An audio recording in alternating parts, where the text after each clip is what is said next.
అందరికీ నమస్తే. Welcome to VDS 777 Telugu news. Srikakulam జిల్లా ఇచ్చాపురంలో దారుణం.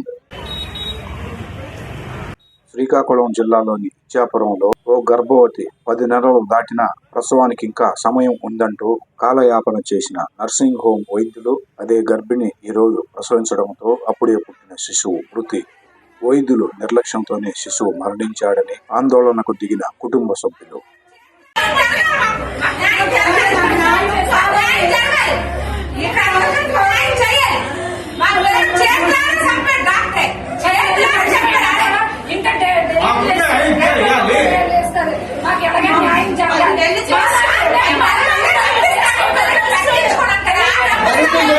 డాక్టర్ గారు మీరు అడుగుతుంటే ఏమంటారు?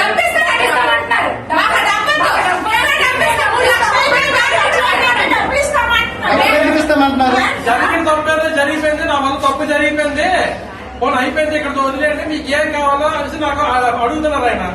ఆయన డబ్బు కోసం నేను రాలేదు, నాకు జరిగిన